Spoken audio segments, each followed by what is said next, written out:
521। Sir, प्रश्न संख्या 521।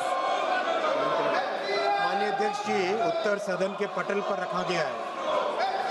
धन्यवाद अध्यक्ष महोदय, आपने इतना महत्वपूर्ण पूरक प्रश्न पूछने का अवसर दिया।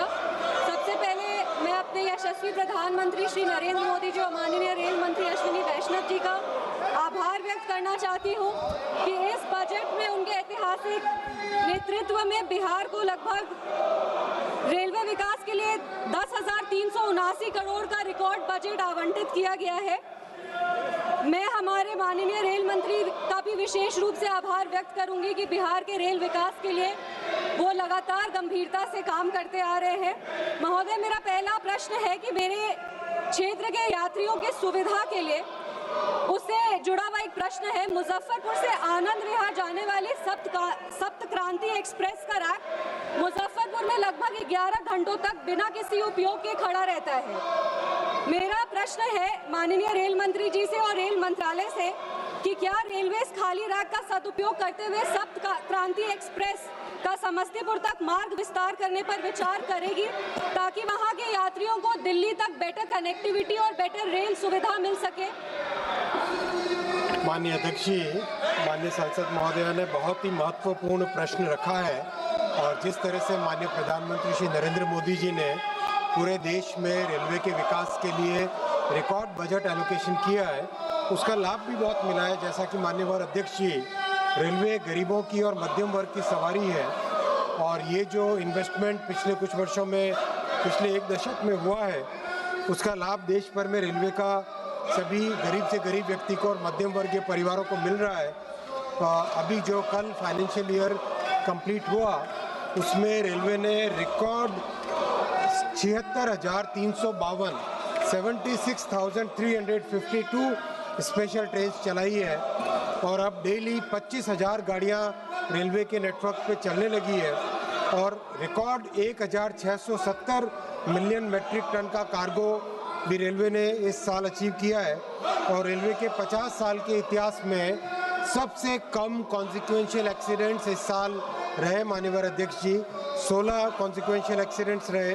तो ओवरऑल रेलवे की रिकॉर्ड अर्निंग्स, लोको मैन्युफैक्चर हुए 1,914, जो कि पूरे मतलब कई देशों से अगर जोड़ दें उससे ज़्यादा है। माननीय सांसद महोदया ने जो एक पर्टिकुलर ट्रेन के बारे में पूछा है, उस स्पेशल ट्रेन के बारे में मैं ज़रूर जानकारी लेके उनको दे दूँगा।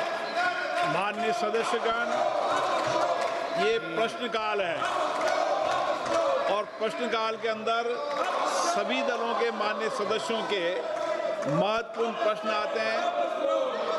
वो अपने क्षेत्र के देश के मुद्दों को उठाते हैं, सरकार की जवाबदेही होती है। मैंने पूर्व में भी कहा था कि प्रश्नकाल के अंदर कभी भी किसी विषय पर, मुद्दे पर बोलने का अवसर नहीं दिया जाएगा।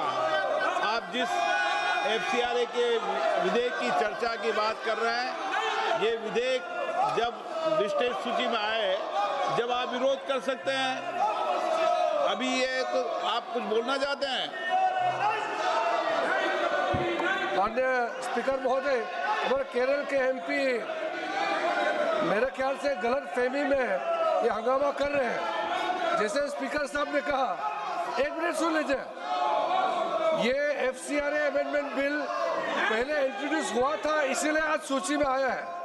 मैंने कांग्रेस के वरिष्ठ नेताओं को कल भी बताया, आज भी बताया कि आज FCRA बिल जो लिस्टेड है वो कंसिडरेशन के लिए टेकअप नहीं किया जा रहा है। और दूसरी बात, FCRA को लेकर के गलत फहमी जो फैलाया गया है केरल में, ये ठीक बात नहीं है। FCRA का जो ओरिजिनल बड़ा अमेंडमेंट 2010 में कांग्रेस ने जो लाया था, उसके बाद कई अमेंडमेंट आए हैं। इस बार जो अमेंडमेंट है ये फॉरेन से कंट्रीब्यूशन आता है उसके रेगुलेशन के लिए और सही इस्तेमाल के लिए, नेशनल सिक्योरिटी, नेशनल इंटरेस्ट, इसका ध्यान में रखते हुए पैसा का गलत इस्तेमाल ना हो, इसका निगरानी के लिए एक अच्छा कदम रहा है और यही सरकार कर रहे हैं। किसी धर्म के खिलाफ नहीं है, किसी संगठन को टारगेट नहीं किया जा रहा है।